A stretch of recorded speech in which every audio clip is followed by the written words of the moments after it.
Olá, concurseiros, você que está aí na reta final do concurso do Banco Central, o concurso do Bacen. Eu sou o professor Luiz Santos, professor da Central de Concursos, também é advogado, militante na área criminal e administrativa, há vários anos atuando na defesa do servidor público federal, estadual, etc. Quero conversar com você a respeito do concurso do Banco Central e ver com você a matéria de direito constitucional. Lembrar aqui a você que a Constituição Federal é o documento mais importante do país. Organiza o Estado no tocante a algumas matérias, como a forma de Estado, a forma de governo, o regime político, a forma de aquisição e exercício do poder, também os direitos fundamentais e vai por aí afora.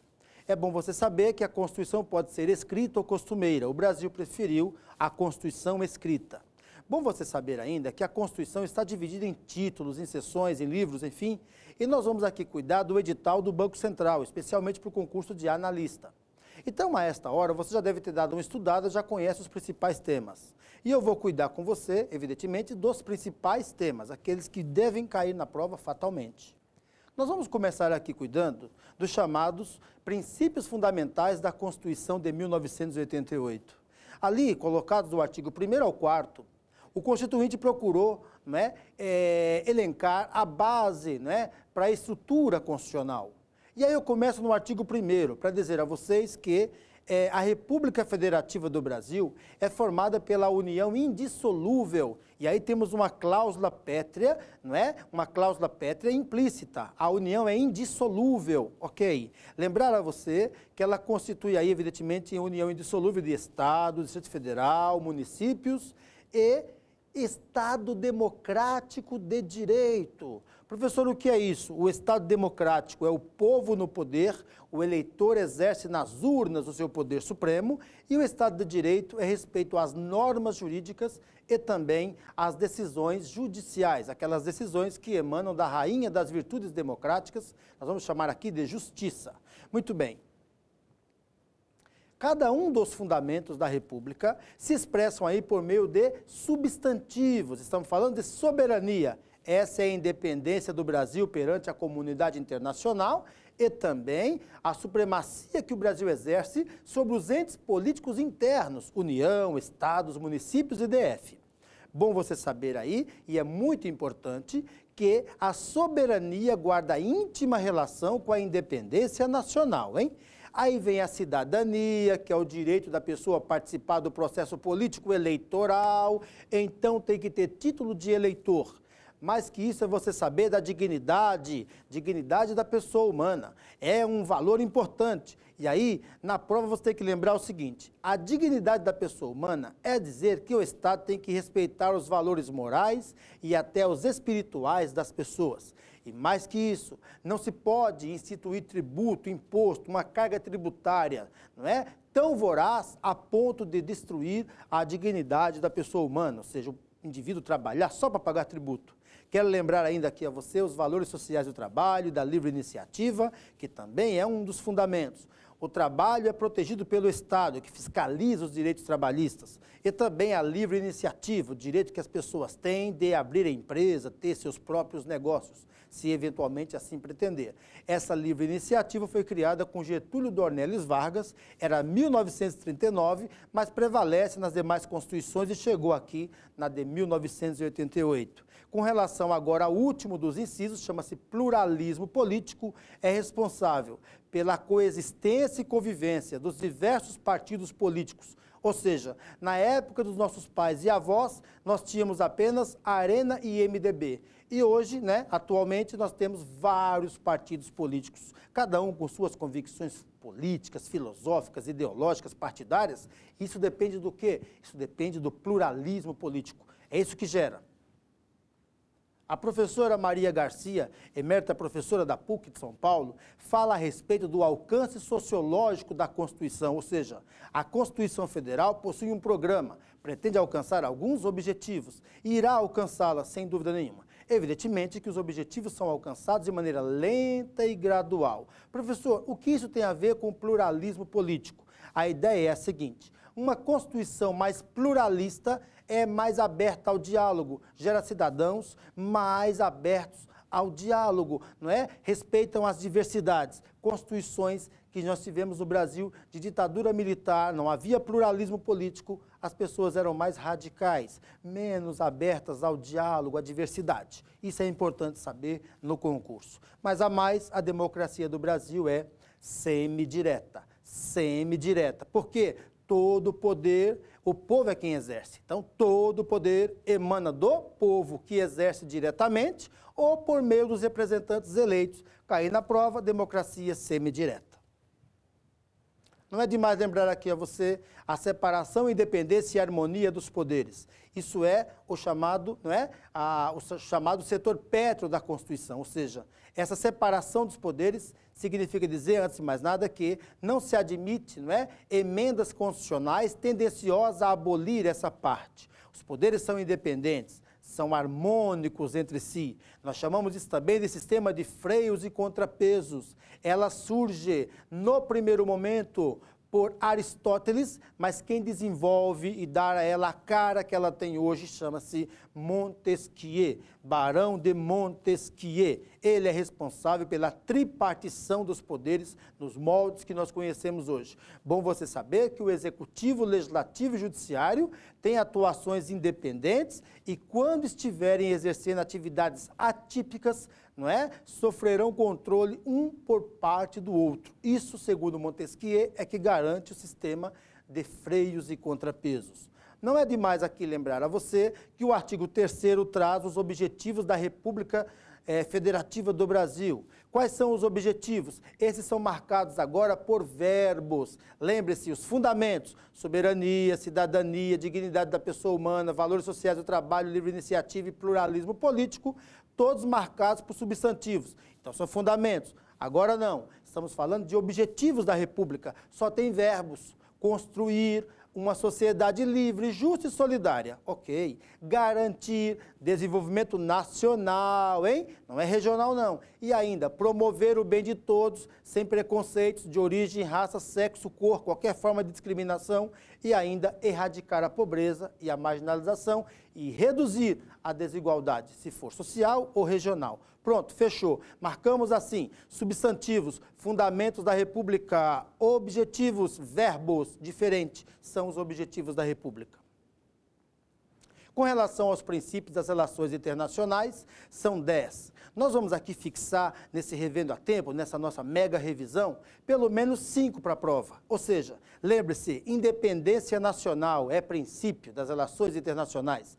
Prevalência dos direitos humanos, ok. Defesa da paz, também. Lembre-se, repúdio ao terrorismo e ao racismo. E ainda se lembre, concessão de asilo político. Então, se o senador boliviano veio para o Brasil, é porque existe amparo constitucional. Ou seja, ele estava lá sofrendo algumas reprimendas políticas, veio para o Brasil e aqui ele recebe, evidentemente, o asilo. Bom saber que isso também aconteceu com Cesare Battisti, o italiano, e também pode acontecer com qualquer pessoa no cenário político internacional se praticar crime político, porque o Brasil dá asilo político, não significa dar asilo a ladrão, não é isso, crime comum não. Estou falando crime político, é importante saber disso. Os outros incisos, talvez de menor importância, quer dar uma lidinha, está lá no artigo 4º, é isso.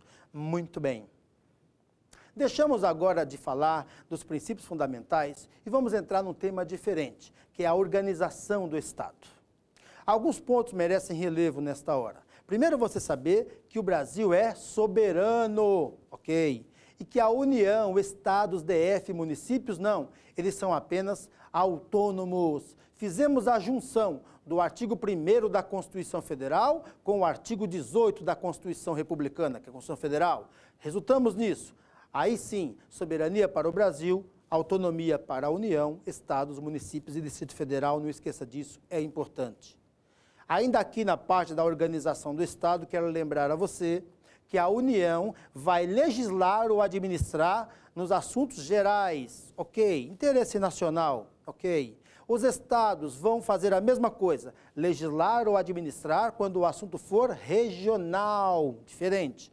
E quando for município, vai legislar ou administrar, claro que neste caso o interesse tem que ser local, específico. Professor, e o Distrito Federal, como é que fica? O Distrito Federal tem competência híbrida. Quer dizer isso, professor? Quer dizer que o Distrito Federal poderá legislar ou administrar, todas as vezes que as questões envolverem as questões regionais e locais. Recapitulando para não esquecer. É a União, então o interesse é geral.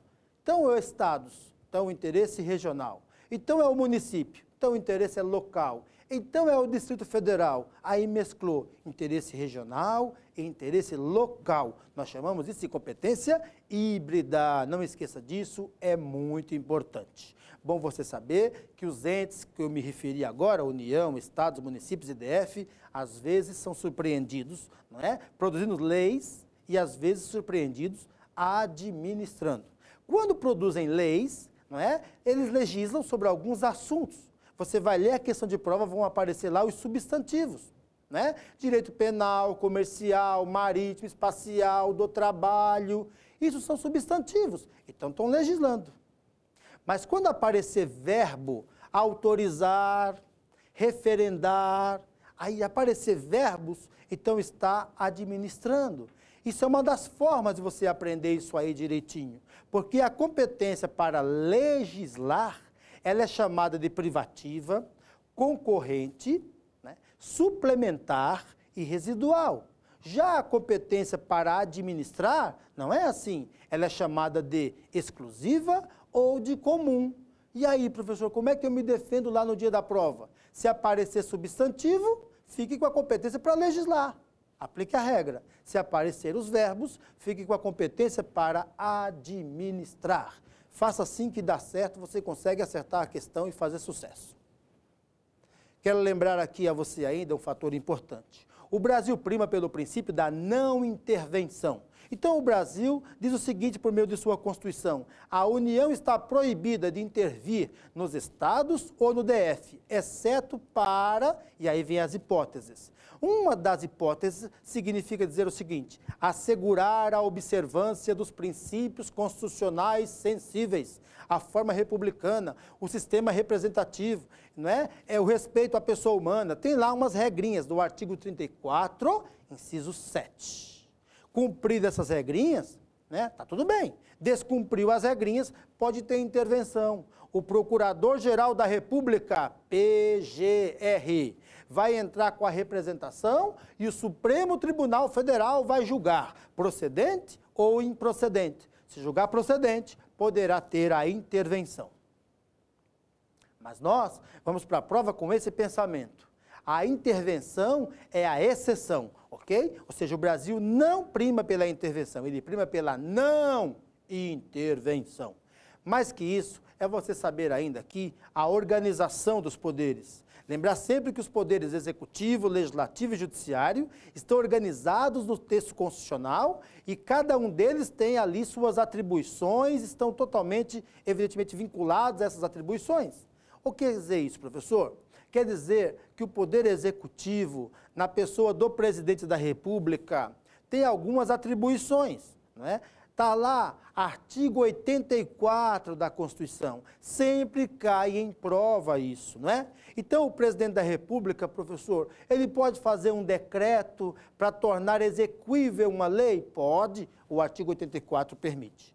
O Presidente da República pode baixar medidas provisórias para as questões que envolvem relevância e urgência? Resposta certa também, sem problema. O Presidente da República pode expedir decretos para organizar a administração internamente? Também pode. Pode declarar a guerra, celebrar a paz? Pode. Leia o artigo 84. São as atribuições do Presidente da República.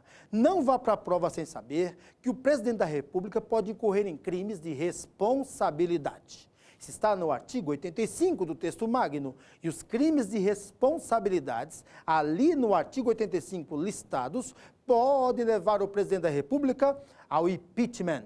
Ao impeachment. Quer dizer isso, professor? O impedimento de continuar trabalhando. Como aconteceu com Fernando Collor de Mello, não é? E pode acontecer com outro presidente da República. Bom você saber que quem julga o impeachment é o Senado Federal. No dia do julgamento, o presidente do Supremo Tribunal Federal atravessa ali a Praça dos Três Poderes e vai presidir a sessão no Senado. Lembre-se disso, é importante. A Câmara dos Deputados faz o juízo de admissibilidade por 2/3. 2/3. autorizando o presidente da República a ser julgado e cabe ao Senado Federal promover o julgamento. Isso é importante saber. Quero lembrar ainda aqui a vocês que para ser ministro de Estado tem que ter pelo menos 21 anos, tem que estar no gozo dos direitos políticos. Com relação agora ao poder legislativo, lembre-se, Câmara e Senado formam o Congresso Nacional. A Câmara é formada por representantes do povo. Professor, quantos deputados tem lá? Você pega o artigo do estelionato, 171, multiplica por 3. O resultado, 513. Então, são 513 deputados. E aí fica tudo fácil, porque uma CPI, para ter início, tem que ter a assinatura de 1/3 da Câmara dos Deputados. Isso dá 171. Ok. Para fazer o juízo de admissibilidade, processar o presidente da República, já por crime de responsabilidade ou comum, não importa, aí é diferente, tem que ter 2/3 da Câmara a favor. Multiplique 171 por 2, você achou? 342. Muito bem, com relação agora ao Senado, multiplique as unidades da federação, 27 por 3, e você acha 81. Então, são 81 senadores, eles representam os Estados-membros. Bom você saber aqui que quando tratar-se da soma Câmara mais Senado, nós teremos o Congresso Nacional. A Constituição Federal separou competência para o Congresso, ok, e separou competência para a Câmara, ok, e ainda para o Senado, certo. Professor, como é que eu faço para saber quando é de um, quando é de outro? Segue a dica. Se aparecer na prova um verbo como autorizar, julgar, quando aparecer verbo, você lembre-se, essa competência é da Câmara ou é do Senado? Da Câmara ou é do Senado? Quando aparecer substantivos, não pode ser da Câmara nem do Senado. Ou seja, sistema tributário, legislar. Porque quem legisla, legisla sobre alguma coisa. E quem é que legisla? Nem é a Câmara, nem é o Senado. Quem legisla é o Congresso Nacional. Então, tá bom, se aparecer substantivo, eu sei que é só o Congresso. Porque lendo a Constituição, a partir do artigo 48 até o 52, você vai ter essa ciência. Percebendo que o Congresso Nacional legisla e administra. Então, para ele pode ter verbo ou substantivo. Mas Senado e Câmara, não. Para eles, somente verbos. Por quê? Porque esses dois últimos só administram. Pega essa dica. Cair na prova, você acerta, vai dar certo. Quero lembrar aqui a você ainda que quando tratar-se de direito constitucional, nós temos que pensar de forma mais global, porque a Constituição vai tratar de tudo. E o Poder Judiciário está no foco do binóculo por ocasião do julgamento do mensalão aí que andou ocorrendo e das revisões que andaram também ocorrendo por ocasião dos embargos infringentes, que deu muito ibope na mídia. Isso pode gerar questão em concurso. Daí você entender que o Supremo Tribunal Federal é formado por 11 ministros. Eles são cidadãos escolhidos pelo presidente da República, desde que tenham mais de 35 anos de idade e menos de 65 anos. Ainda exige a aprovação do nome pelo Senado Federal. Não é demais vocês saberem aqui que ao Supremo Tribunal Federal compete principalmente a guarda da Constituição. Então, as questões que envolvem o direito constitucional fatalmente vão parar no julgamento do Supremo Tribunal Federal. Mudando um pouquinho de assunto, lembrar vocês aqui que a administração pública é controlada do ponto de vista interno e externo. Quando for interno, é o controle que ela realiza sobre ela mesma, certo? Corregedorias, ouvidorias, controladorias, essas coisas. Quando o controle for externo, quem vai realizar aí serão os outros dois poderes, legislativo, auxiliado pelo Tribunal de Contas, ou judiciário, por meio, evidentemente, dos remédios heróicos constitucionais e das ações que ele julga. Não é demais vocês lembrarem aqui ainda que o judiciário é marcado pela imparcialidade, de modo que os seus membros terão direito a 3 garantias: vitaliciedade, então não podem ser demitidos, né, não podem perder o cargo se não for por sentença judicial transitada e julgado. Né? Isso é a vitaliciedade. Inamovibilidade, também de regra não podem ser removidos. Irredutibilidade de subsídios, também de regra não pode diminuir os ganhos dos magistrados. Importante você saber disso aí, vale a pena estudar essa parte. Quero lembrar a vocês ainda que a administração pública, direta ou indireta, deve respeitar alguns princípios que nós chamamos de LIMP, legalidade, impessoalidade, moralidade, publicidade e eficiência, que é proibido acumular cargos remunerados, salvo quando tratasse de 2 de professor, 1 de professor com outro técnico científico, 2 de profissionais da saúde, se a profissão estiver regulamentada, e mais o que, professor? Vereador também pode acumular, magistrado e membro do MP poderá dar aulas, se pretender ter mais alguma coisa a fazer. Quero comentar com vocês também a respeito de finanças públicas. As finanças públicas, tratadas no artigo 163 e 164 da Constituição Federal, têm tudo a ver com o Banco Central. Pode cair na prova. Lembrar a vocês aqui que o artigo 163 diz que a lei complementar deverá tratar do tema. Professor, então não pode ser lei ordinária para cuidar dessas questões que envolvem o Banco Central? Não pode. O artigo 163 diz que tem que ser lei complementar, aquela que só pode ser aprovada, por maioria absoluta dos membros do Congresso Nacional. E aí, a Constituição Federal foi listando as hipóteses que envolvem finanças públicas, vai envolver aí as questões que tratam do Banco Central, que a União tem competência para poder produzir moedas, mas vai usar quem para fazer isso? O Banco Central. É importante você saber disso. Quando tratar-se, evidentemente, de finanças públicas, de questões que envolvam, evidentemente, produção de moedas, fique sempre pautado aí, é tarefa do Banco Central. Quando envolver câmbio, então esse é Banco Central. Esses assuntos têm que vir por meio de lei complementar. Quero lembrar aqui a você um tema que sempre cai na prova, que é o artigo 5º da Constituição Federal.